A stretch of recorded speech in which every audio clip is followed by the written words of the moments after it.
اللہ تبارک و تعالی نے اسلام کو جب کامیابیاں اور کامرانیاں عطا کیں اور نبی پاک صلی اللہ تعالی علیہ وسلم کے دین کو اللہ نے غلبہ عطا کیا تو 9 ذی الحج میں حج فرض کیا گیا۔ حج اس سے پہلے بھی کیا جاتا تھا، پرانی شریعتوں میں بھی حضرت ابراہیم علیہ السلام کے طریقے پر حج ہوتا تھا، پھر کفار مکہ نے، قریش مکہ نے اس میں کچھ غلط رسومات شامل کر دیں، کپڑے اتار کر معاذ اللہ کعبے کا طواف کرنا، قربانیوں کا گوشت خانہ کعبہ کی دیواروں سے ملنا اور بھی کئی بیہودہ رسومات اس پاکیزہ اور خوبصورت عمل کا حصہ بنا دی گئیں۔ پھر 9 ذی الحج کو حج فرض ہوا۔ نبی پاک صلی اللہ تعالی علیہ وسلم نے حضرت ابو بکر صدیق کو امیر حج بنا کے رخصت فرمایا۔ دیکھیں کہاں کہاں محبوب انہیں اپنا نائب بناتے ہیں۔ اب 9 کو تو حضور نے حضرت ابو بکر صدیق کو امیر حج بنایا اور پھر اعلان فرمایا، جہاں جہاں مسلمان آبادیاں تھیں وہاں اعلان کر دیا گیا کہ آئندہ سال رسول پاک علیہ السلام خود حج کے لیے تشریف لے جائیں گے۔ اب ایک بڑی تعداد مسلمانوں کی جمع ہونے لگی۔ ذی قعدہ کے آخری ایام میں ہزاروں کی تعداد میں لوگ مدینہ شریف میں جمع ہو گئے۔ ظہر کی نماز کی ادائیگی کے بعد سیرت نگار کہتے ہیں کہ 28 ذی قعدہ تھی، نبی پاک علیہ السلام ظہر پڑھ کے حج کے لیے نکلے، اور جہاں آج ذوالحلیفہ ہے، ابیار علی جس جگہ کو کہتے ہیں، میقات مدینہ بھی کہا جاتا ہے، وہاں اللہ کے محبوب نے پہلے رات گزاری۔ وہیں پہ نبی پاک صلی اللہ تعالی علیہ وسلم نے احرام باندھا، حضور تشریف لے گئے۔ یہ حج قران تھا۔ نبی پاک صلی اللہ تعالی علیہ وآلہ وسلم کے ساتھ اس طرح لوگ امڑ کے آئے، جہاں جہاں سے لوگ تھے مسلمان وہ سارے جمع ہوئے حضور کے ساتھ اللہ کی بارگاہ میں حاضر ہونے کے لیے۔ 1,40,000 صحابہ، یہ ایک ہی دفعہ صحابہ کا اتنا بڑا مجمع جمع ہوا ہے، ایک ہی دفعہ۔ اور حضور علیہ السلام کی خواہش تھی کہ یہ سارے لوگ وہاں پہنچیں۔ محبوب کریم علیہ السلام 4 ذی الحج کو حضور علیہ السلام نے طواف کیا، صفا مروہ کیا، احرام نہیں کھولا، قربانیاں ساتھ تھیں، چونکہ یہ حج قران تھا۔ اللہ کے رسول صلی اللہ تعالی علیہ وآلہ وسلم نے پھر 8 ذی الحج کو ظہر کی نماز جا کے منا کے میدان میں ادا کی۔ 9 ذی الحج کو مسجد نمرہ کے پاس کوہ صبیر پر جب سورج کی کرنیں چمکیں، قربان جائیں کیا نظارہ ہوگا۔ لبیک لبیک کی صدا آ رہی ہے، دے کون رہے ہیں؟ مدینے والے محبوب صلی اللہ علیہ وسلم۔ حضور اس لشکر حسن کو لے کر، اس نور بھرے قافلے کو لے کے، یہ کون ہیں جو حضور کے ساتھ سارے نکلے ہیں؟ یہ کون ہیں سارے؟ یہ وہ فیروز بخت سعادت مند لوگ ہیں کہ ان میں سے جس نے ایک دفعہ بھی ایمان کی حالت میں حضور کو دیکھا اور پھر خاتمہ بالخیر بالایمان کے ساتھ دنیا سے رخصت ہوئے، یہ وہ لوگ ہیں کہ ولی اگر 60 سال بھی سارا دن روزہ رکھے، ساری رات نفل پڑھے، ہر برائی سے بچے، لیکن پھر بھی کسی صحابی کے قدموں کی خاک تک کو نہیں پہنچ سکتا۔ اور صحابی زیارت سے بنتا ہے، ولی عبادت سے بنتے ہیں۔ نبی پاک صلی اللہ تعالی علیہ وسلم کے وہ سارے صحابہ کون ہیں؟ الصحابہ النجوم، یہ حضور کی چاروں جانب یہ چمک رہے ہیں، انہیں خود میرے نبی پاک نے ستارے فرمایا ہے۔ ایک سمت علی، ایک سمت عمر، صدیق ادھر، عثمان ادھر۔ ان جگمگ جگمگ تاروں میں بھلا مہتاب کا عالم کیا ہوگا؟ اور ہر کوئی فدا ہے بن دیکھے تو پھر دیدار کا عالم کیا ہوگا؟ تو نبی پاک صلی اللہ علیہ وسلم نے یہ وہ موقع تھا، 9 ذی الحج میدان عرفات، حضور صلی اللہ علیہ وسلم نے ظہر کی نماز ادا فرمائی اور پھر کچھ توقف کے بعد حضور کے لیے اونٹنی پر کجاوا سجایا گیا۔ حضور اپنی کسوا نامی اونٹنی پر سوار ہوئے، میرے محبوب نے خطبہ دینے کا ارادہ فرمایا۔ رب کریم نے ارشاد فرمایا الیوم اکملت لکم دینکم، آج میں نے تمہارے لیے تمہارا دین مکمل کر دیا ہے، مکمل ہو گیا دین، اس کے بعد کوئی اور دین نہیں آئے گا۔ اس آیت نے بتا دیا کہ حضور آخری نبی ہیں، دین مکمل ہو گیا، اب کسی اور پیغمبر کی، رسول کی، دین کی، کتاب کی ضرورت باقی۔ آج میں نے تمہارے لیے تمہارا دین مکمل کر دیا۔ اور کیا خوبصورت لفظ ہیں قرآن پاک میں، فرمایا وَأَتْمَمْتُ عَلَيْكُمْ نِعْمَتِي، اور آج میں نے تم پر اپنی نعمتیں تمام کر دی ہیں، نعمتیں مکمل کر دی۔ وَرَضِيتُ لَكُمُ الْإِسْلَامَ دِينًا، اور اللہ فرماتے ہیں میں نے تمہارے لیے دین اسلام کو پسند کیا ہے، یہ میری رضا ہے، یہ دین اسلام تمہارے لیے پسند کیا ہے۔ کوئی بندہ ساری زندگی مخلوق کی خدمت کرے، ساری زندگی رستوں سے کانٹے اٹھائے، ساری زندگی خیر کا کام کرے، کسی کو تکلیف نہ دے، لیکن اگر مسلمان نہیں نا، اگر کلمہ نہیں نہ پڑھتا، تو اس کی ساری عمر کی خیر بھی کسی کام کی نہیں۔ اس لیے کہ رب فرماتا ہے جڑ دین اسلام ہے، جڑ ہوگی تو پھر شاخیں قبول کی جائیں گی نا، تو اگر جڑ ہی سرے سے نہیں ہے تو خیر کرنے کا معنی۔ کچھ لوگ کفار کی، مشرکین کی تعریف کرتے ہیں کہ جناب بلے بلے اتنے ویلفیئر کام ہو رہے ہیں، تو یاد رکھو سب سے ضروری جڑ ہے۔ قرآن پاک میں رب تعالیٰ نے منافقین، مشرکین اور کفار کے اعمال کی بنیاد اس طرح کی بتائی ہے کہ جس طرح پتھر پر تھوڑی گرد پڑ جائے، ذرا ہوا کا جھونکا ہے یا بارش آئے تو پتھر صاف کا صاف ہو جاتا ہے۔ ان کے اعمال اس طرح کے ہیں۔ اس خیر کا کیا مطلب کہ جس خیر میں ایمان ہی شامل نہیں؟ جب تک بندہ مومن نہ ہو اس کا کوئی عمل بھی اللہ کی بارگاہ میں قابل قبول نہیں ہوتا۔ یہ آیت نازل ہو گئی، فرمایا دین مکمل ہو گیا۔ او میرے بھائیو، خدا را سوچو، کوئی شے مکمل نہیں دنیا میں، کوئی شے بھی۔ کروڑوں کا مکان بنا لو پھر بھی کوئی نہ کوئی نقص نکل ہی آتا ہے۔ کوئی دنیا میں شے مکمل ہے ہی نہیں۔ اگر کوئی شے مکمل ہے تو وہ مدینے والے رسول کا دین مکمل ہے۔ مکمل، جب ہم کہتے ہیں نا مکمل دین، تو لوگ سمجھتے ہیں تو شاید سادی سی بات ہے۔ یہ وہ والی بات ہے جو دنیا میں کہیں نہیں پائی جاتی۔ جب یہ آیت نازل ہوئی تھی نا، تو بخاری میں موجود ہے، ایک بہت بڑا یہودیوں کا عالم حضرت عمر فاروق رضی اللہ تعالیٰ عنہ سے کہنے لگا یہ جو تم پر آیت نازل ہوئی ہے نا کہ دین مکمل ہو گیا، یہ اگر ہم پر نازل ہوتی نا تو جس دن یہ آیت نازل ہوئی ہوتی ہم نے ہر سال اسی دن کو عید بنا لینا تھا کہ دین مکمل ہو گیا۔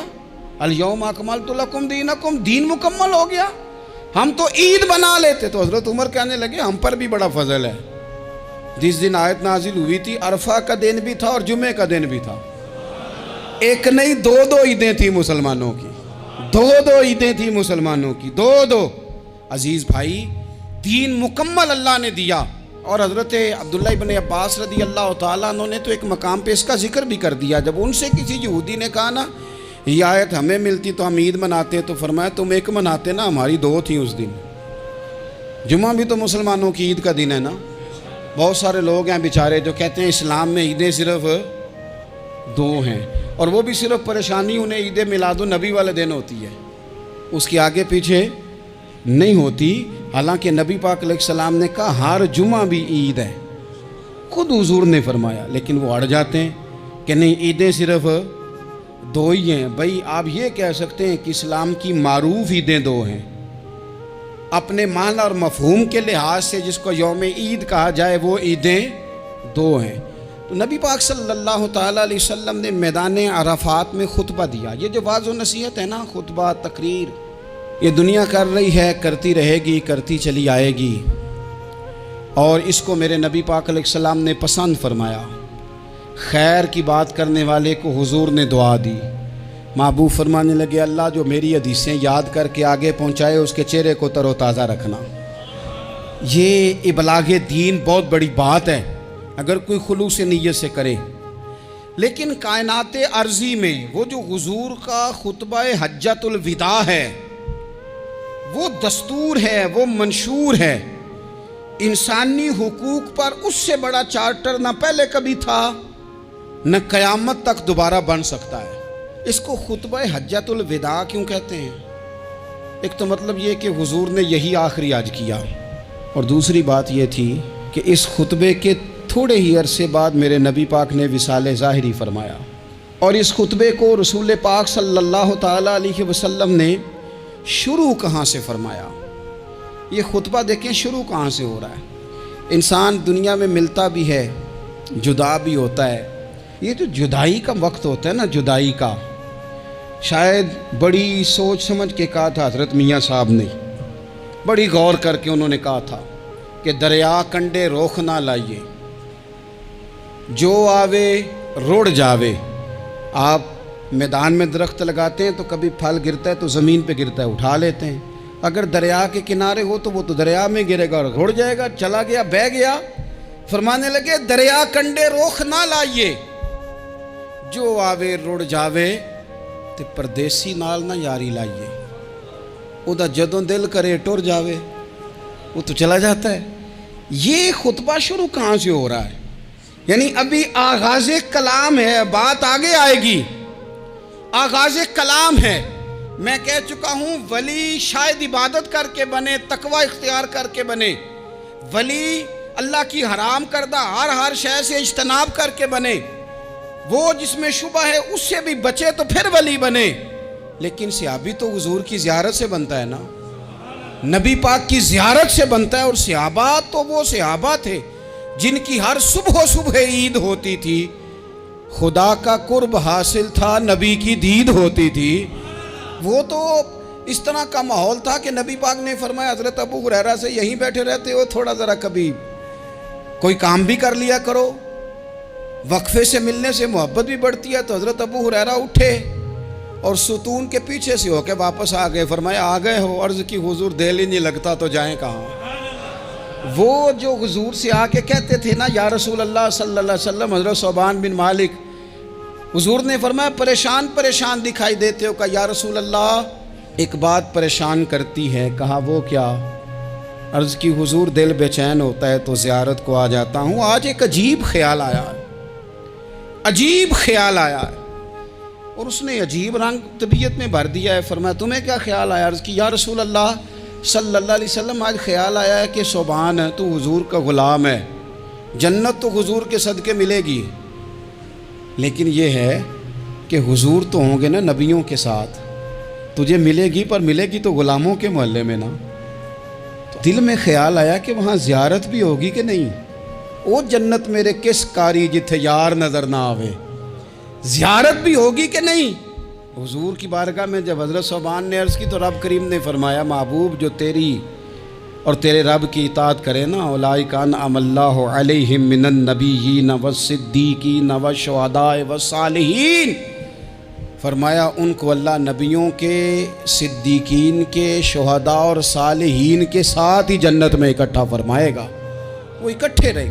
تو جن کو تو جنت میں بھی حضور کی زیارت کے بغیر چین نہیں تھا، ان کو حضور نے خطبہ حجۃ الوداع شروع کرتے وقت پہلا جملہ پتہ کیا کہا؟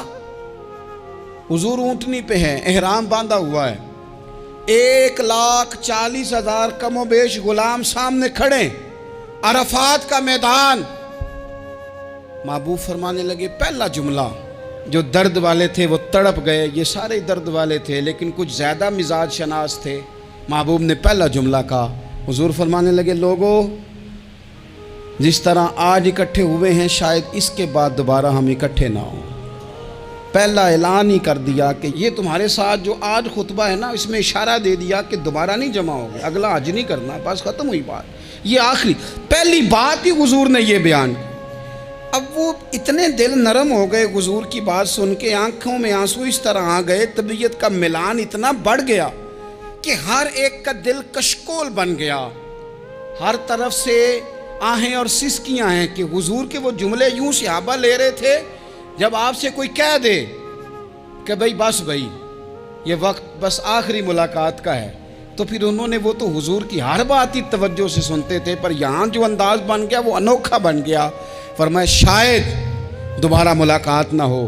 پھر میرے کریم محبوب صلی اللہ تعالیٰ علیہ وسلم نے فرمایا جس طرح تمہارے لیے یہ شہر حرمت والا ہے، مکہ حرمت والا ہے نا، ایک نیکی کرو تو مکے میں